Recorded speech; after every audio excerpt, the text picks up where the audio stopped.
अस्सलाम वालेकुम स्टूडेंट्स। आज का हमारा जो टॉपिक है वो बोहर एटॉमिक मॉडल ही है, लेकिन कल हमने जो उसका ड्राइव किया था वो था रेडियस। और आज हम जो उसकी एनर्जी, जो इलेक्ट्रॉन की एनर्जी है जो वहाँ पर रिवॉल्व कर रहा है, उसकी एनर्जी को फाइंड आउट करना है। वो भी बोहर ने जो है वो फाइंड आउट की थी उसकी एनर्जी। उसने कैसे फाइंड आउट की? हमें पता है जब कोई चीज़ रिवॉल्व कर रही होती है तो उसके अंदर दो जो एनर्जीज होती हैं वो एग्जिस्ट करती हैं। एक पोटेंशियल एनर्जी भी होती है और साथ साथ उसके अंदर काइनेटिक एनर्जी भी एग्जिस्ट कर रही होती है। तो हमने टोटल एनर्जी को फाइंड आउट करना है, तो हम दोनों का सम कर देंगे। Total energy is equal to the sum of potential energy and kinetic energy. तो ये हम जो है वो कैलकुलेट करेंगे, एक इलेक्ट्रॉन की काइनेटिक एनर्जी और पोटेंशियल एनर्जी और टोटल एनर्जी हम यहाँ पर जो है वो बोहर ने कैसे कैलकुलेट की थी। आज का हमारा ये टॉपिक है। सबसे पहले the total energy of electron in an orbit, एक ऑर्बिट की जो टोटल एनर्जी है वो किसके बराबर होगी? Kinetic energy. It is the sum of its kinetic energy.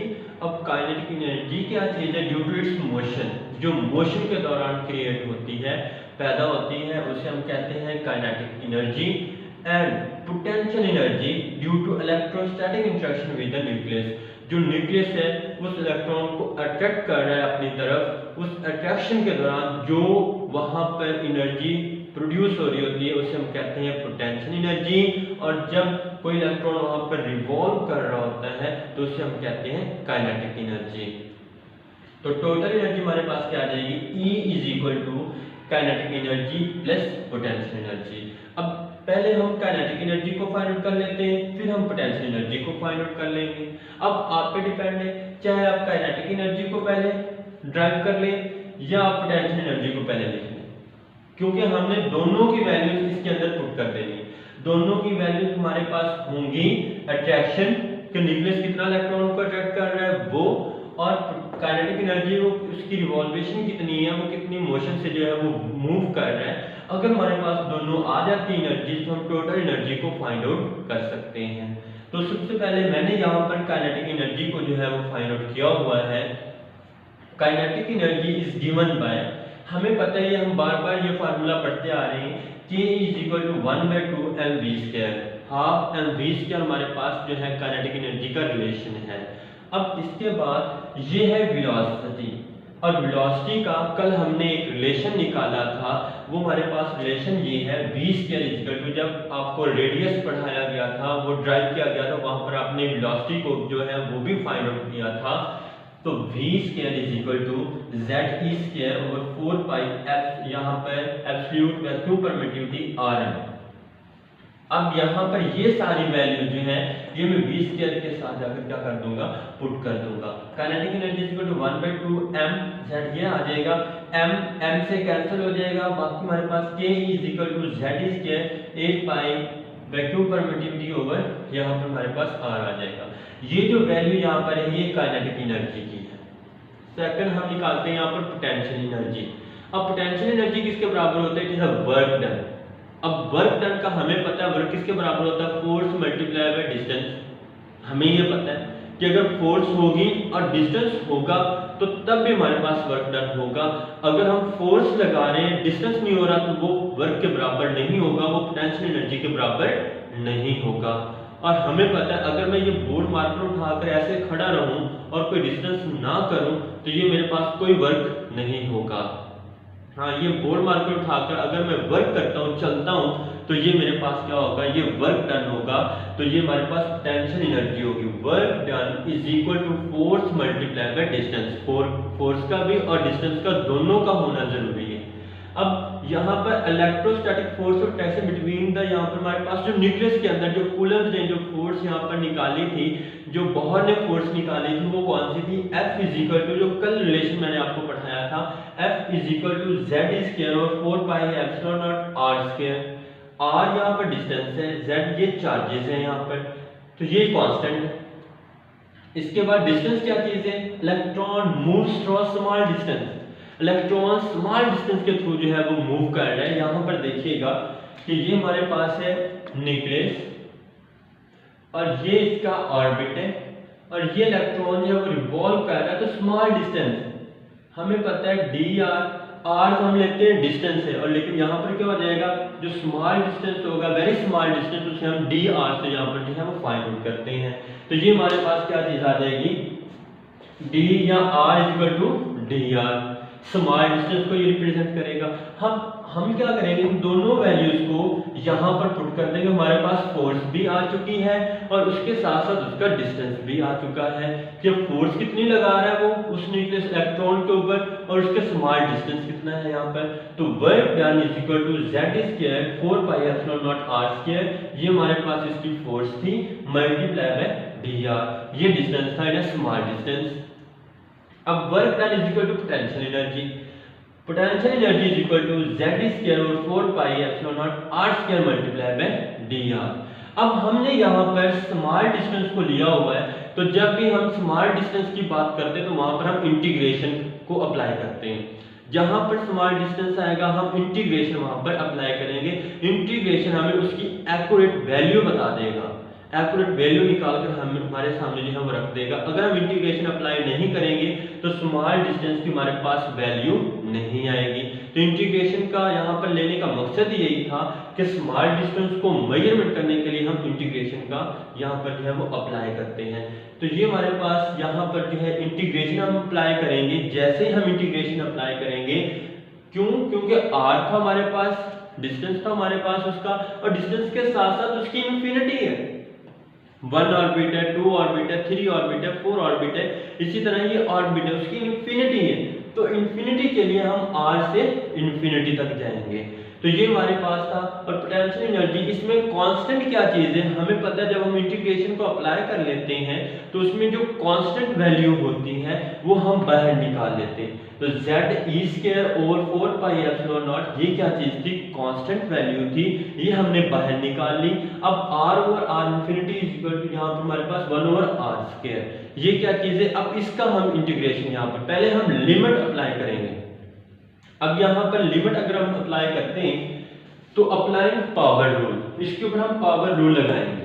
अब पावर रूल कैसे लगाएंगे, ये ऊपर जाकर यहाँ पर देखिएगा ये r था तो ऊपर जाकर माइनस इसमें कन्वर्ट हो जाएगा। अब इसके ऊपर पावर रूल लगाएंगे तो पावर रूल हमें क्या कहता है कि +1 करें, जो आपने ऊपर वैल्यू ऐड की है वही आप नीचे कर रहे हैं। ये देखिएगा -2 r -2 + 1 वही आप नीचे लिखते हैं, ये है पावर रूल। जैसे ही आप पावर रूल अप्लाई करोगे तो यहाँ पर क्या होगा, -2 + 1, तो प्लस माइनस में से यहाँ से निकाल दिया जाए तो -1 रह जाएगा, यहाँ पर भी -1 रह जाएगा। तो ये -1 जो है इसे मैं इस तरह लिख सकता हूँ 1 ओवर r, तो मैंने इसे लिख लिया 1 ओवर r, और ये माइनस यहाँ पर चला जाएगा -1 ओवर r dr। अब मैं यहाँ पर इंटीग्रेशन जो है वो अप्लाई करूंगा। ये जो लिमिट है यहाँ पर दी हुई r और r इंफिनिटी, अब ये मैं अप्लाई करूंगा। जैसे ये मैं अप्लाई करूंगा तो z इसके, ये तो कॉमन जो था, जो कांस्टेंट था वो तो वैसे का वैसे साथ चलता आएगा। जैसे मैं इसके ऊपर लिमिट अप्लाई करूंगा तो हम लिमिट के लिए ये साइन शो करते हैं, ये लाइन और ये लाइन लिमिट के लिए जो है वो साइन शो हो रहे हैं, r और r इंफिनिटी के दौरान हम यहाँ पर लेते हैं। इसके बाद नेक्स्ट जब हम लिमिट अप्लाई करते हैं तो एक दफा ये r पुट करते हैं और दूसरी दफा इंफिनिटी। अब इस वैल्यू के अंदर मैंने एक दफा r पुट किया तो पहले ही r था तो 1 ओवर r आ चुका। इसके बाद प्लस हमारे पास -1 ओवर इंफिनिटी। जब हमारे पास माइनस यहाँ पर 1 ओवर इंफिनिटी आता है तो याद रखिएगा हमेशा इसकी जो वैल्यू हमारे पास आएगी वो 0 के बराबर होगी। 1 over infinity is equal to 0, इसकी वैल्यू 0 हो जाएगी तो ये आंसर हमारे पास कितना आएगा, ये सारा का सारा 0 में कन्वर्ट हो जाएगा, ये टोटल 0 में। तो -1 ओवर r + 0, तो हमारे पास किस वैल्यू कितनी आ जाएगी, -1 ओवर r। तो ये जो हमारे पास -1 ओवर r वैल्यू आएगी, यहाँ पर हम क्या करेंगे, आप इसके साथ इसको मल्टीप्लाई कर देंगे तो potential energy is equal to minus, ये शुरू में आ जाएगा z² 4 pi epsilon naught r हमारे पास आ जाएगा। ये हमारे पास थी पोटेंशियल एनर्जी और ये हमारे पास थी काइनेटिक एनर्जी। अब हम क्या काम करेंगे, हम दोनों को सम कर देंगे, टोटल एनर्जी हमारे पास आ जाएगी। अब ये हमने सम कर दिया, अब यहाँ पर प्लस था तो इसकी वैल्यू माइनस में आ रही है, तो प्लस माइनस हमारे पास आंसर क्या आएगा, माइनस का आएगा। तो मैंने यहाँ पर डायरेक्ट कर दिया हुआ है minus z² 4 pi epsilon naught r आ जाएगा। यहाँ पर कॉमन क्या चीज है, z² पाई एप्सिलॉन नॉट r, ये चीज कॉमन थी। 1/8 माइनस 1/4 हमारे पास क्या आ जाएगा, ये कॉमन नहीं था। अब यहाँ पर इसका एलसीएम लो, तो इसका जो एलसीएम आता है वो देखिएगा यहाँ पर 8 है। अब 8 को 8 से अगर मैं डिवाइड करता हूँ तो आंसर आता है 1। इसके बाद 8 को 4 से डिवाइड करता हूँ तो हमारे पास आता है 2, और यहाँ पर हमारे पास जो 2 को अगर मैं 1 से मल्टीप्लाई करूँ तो आंसर आएगा -2, -1, तो आंसर -1/8 आ जाएगा। अब ये वाली वैल्यू यहाँ पर आंसर कितना आएगा, -1/8। यहाँ पर जो आंसर आ रहा है वो -1/8 आएगा। अब -1/8 में इसके साथ मल्टीप्लाई करूंगा तो ये माइनस यहाँ पर चला जाएगा और z² 8 पाई एप्सिलॉन नॉट r आ जाएगा। ये वैल्यू इस तरह है। इसके बाद नेक्स्ट हमारे पास यहाँ पर क्या चीज आ जाएगी, ये तो e था, अब यहाँ पर r आ रहा है। r की वैल्यू हमने कल निकाली थी रेडियस ऑफ ऑर्बिट के अंदर, वो वैल्यू कितनी थी, r epsilon not m² a² pi m z²। अब बाकी सब तो कांस्टेंट था, r की वैल्यू यहाँ पर लिखनी थी हमने।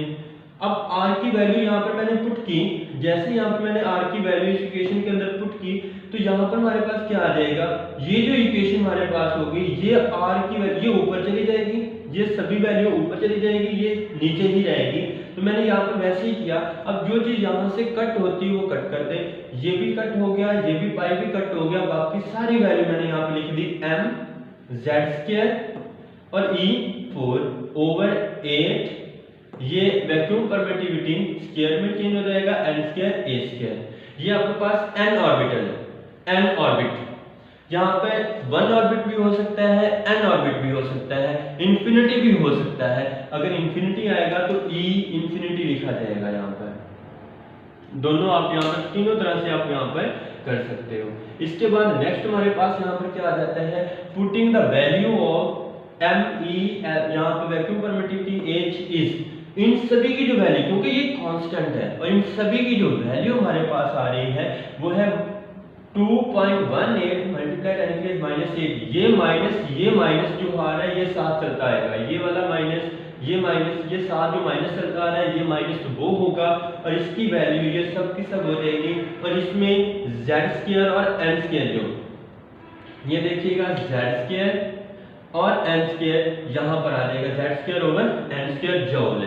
अब यहाँ पर अगर z 1 फ्रॉम हाइड्रोजन एटम हो तो z 1, तो 1/n², ये जूल है।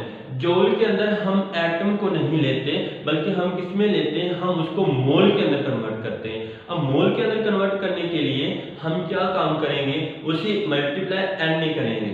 हमने ये पढ़ा हुआ है मोल मल्टीप्लाई बाय n, ये वाला रिलेशन हमने पढ़ा हुआ है, मोल मल्टीप्लाई बाय n। इसका मतलब हम एवोगैड्रोस नंबर से इसे मल्टीप्लाई करेंगे। ये हमने इसे एवोगैड्रोस नंबर से मल्टीप्लाई कर दिया इस वैल्यू को। अब इसके बाद जूल आया हुआ तो हम इसे किलो जूल में कन्वर्ट करेंगे।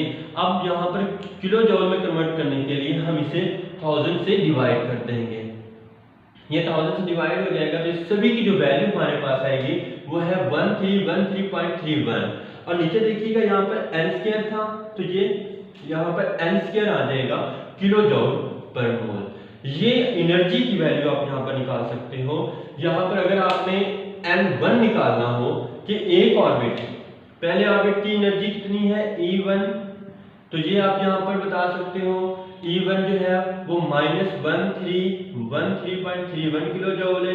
अब दूसरा जो ऑर्बिट यहाँ पर होगा उसकी एनर्जी कितनी होगी, E2 इज इक्वल टू यहाँ पर -328.32। यहाँ पर सिर्फ n की वैल्यू अगर 1 होगा तो यहाँ पर 1² आ जाएगा, अगर 2 होगा तो 2² आ जाएगा। इसी तरह ये वैल्यूज क्या होती जाएगी। अगर 3 का आपने निकालना हो, 3 ऑर्बिट की एनर्जी आपने निकालनी हो तो वो आप इस तरह से यहाँ पर 3 पुट कर दोगे n की जगह, तो यहाँ पर आपके पास ये वैल्यू आ जाएगी। इसके बाद आप इसे डिवाइड कर दोगे तो ये माइनस में कन्वर्ट। इसके बाद दस एनर्जी डिफरेंस E2 E1 ये ग्रेटर एनर्जी डिफरेंस होगा एज कंपेयर टू E3 इसी तरह ये डिक्रीज होता जाएगा। तो ये हमारे पास था एनर्जी डिफरेंस और एनर्जी कैसे जो है बोहर ने कैलकुलेट की थी। तो ये आज का हमारा जो टॉपिक था। अल्लाह हाफिज़।